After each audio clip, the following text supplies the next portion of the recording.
É assim que se chama em hebraico. E aí começa uma história como mito. Não me interessa a história como verdade, mas como mito. Essa história é assim, tal como Édipo, não é, que foi condenado a ser morto porque ele ia ser o rei, matando o pai e dormindo com a mãe, também Herodes condena todas as crianças à morte na altura dele porque ele ia ser o novo rei. Não há nenhuma diferença. Basta ler um livro de Hamilton, que eu recomendo vivamente, que é o casamento entre a cultura grega que vinha com os romanos quando invadiu o Próximo Oriente com o monoteísmo judaico. E a gente percebe duas coisas. Os gregos tinham já antropomorfizado Deus. Não é? A antropomorfização do divino é a questão grega por excelência. O monoteísmo era a questão judaica por excelência. Os romanos trazem a antropomorfização do divino assimilada pelo homem grego. Os judeus tinham o monoteísmo.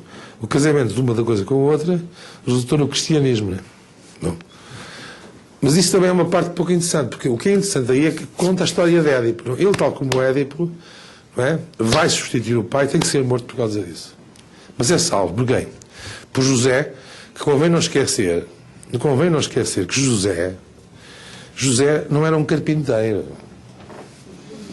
José era descendente direto da família de Abraão.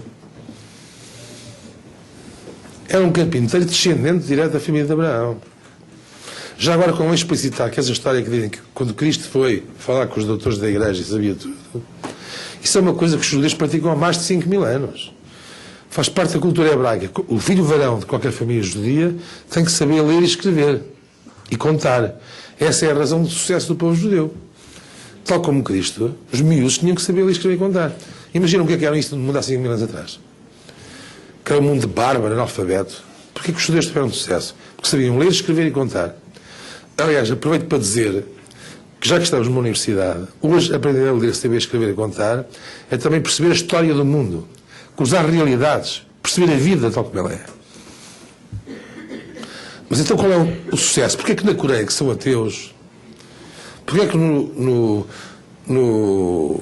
Japão, herdeiros do budismo zen, que é apenas uma consequência no século XIII, de um pensamento que é um herdeiro do pensamento de Veda, do Bhagavad Gita, não é? Porque vai buscar ao Bhagavad a ideia da transmigração das almas, não é? Sendo que a história de Buda é terrível, não é? Porque diz que aquilo que verdadeiramente soube viver é aquilo que se preparou para morrer de vez durante a vida. Porque a pior coisa que pode acontecer é continuarmos a transmigrar. Eu acho isso para mim incompatível com o ocidental. Antes de explicar a história do Segredo de Natal, eu tenho uma interpretação para aquela famosa coisa do Epaminondas, não é? Todos os cretenses são mentirosos. Não é? E essa é essa história, não é? Esse é o meu silogismo, não é? Eu acho que isso é um equívoco, não é? Porque se todos os cretenses eram mentirosos, Epaminondas, também ele próprio seria um mentiroso quando escreveu esse famoso aforismo, não é? O que é que ele queria dizer? Qual era o segredo do inconsciente dele? É que todos os cretenses, como todos os homens, são mortais. Ele queria apenas escapar à angústia da morte com a criação do seu famoso silogismo. Se ele dissesse que todos os cretenses são mortais, ele tinha que admitir a sua mortalidade. Esse famoso silogismo é apenas um equívoco sobre a angústia da morte. Voltando à história do Natal e ao Japão. Porque é que os japoneses, que são os herdeiros do budismo já um bocado serôdio, não é? Eu diria assim, é um bocado como os rojões à moda do Minho, não é? O budismo zen, não é? Pior ainda é o budismo tibetano, que é aquele cheio de cores e tal.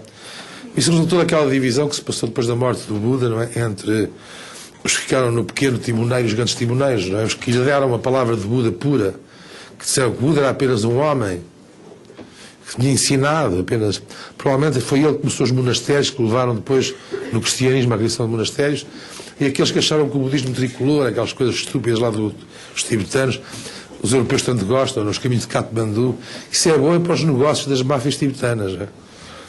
Eu recomendo vivamente nunca negociarem isso ou dar dinheiro a uma família tibetana qualquer que tenha um negócio por trás. Isso é sabido, o professor Carlos Alberto Afonso, que está cá hoje, tem um belo trabalho sobre isso. Então qual é o segredo de Natal? É porque todos nós, mas mesmo todos nós, gostávamos de ter nascido daquela maneira.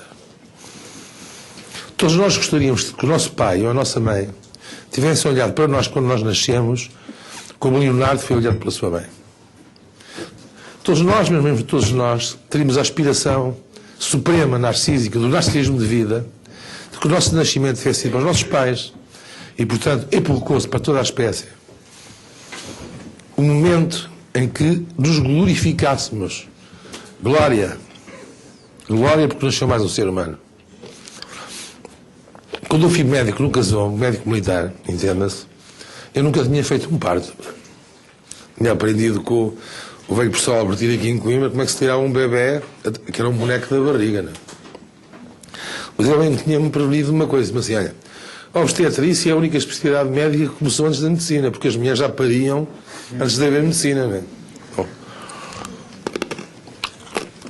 Mas o primeiro parto e único que eu fiz, que eu perdi nunca mais fiz nenhum, era um puto que não queria nascer. Pá.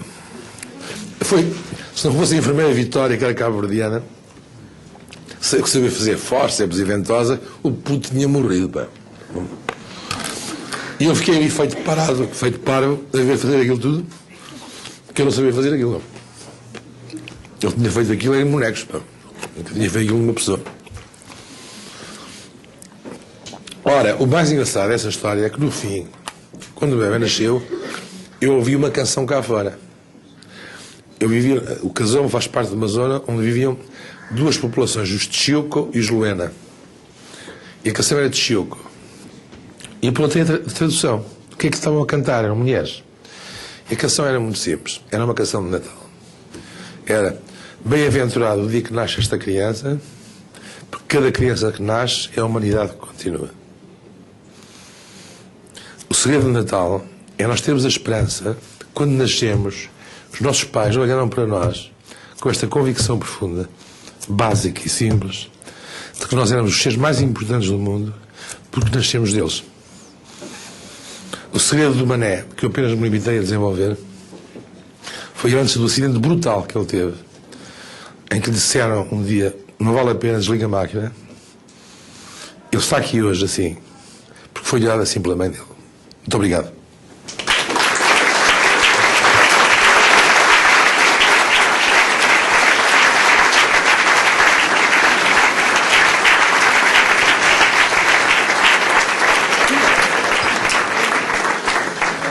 E muito obrigado pela vossa presença.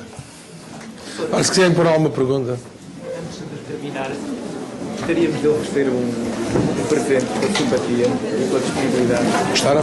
Muito. Então,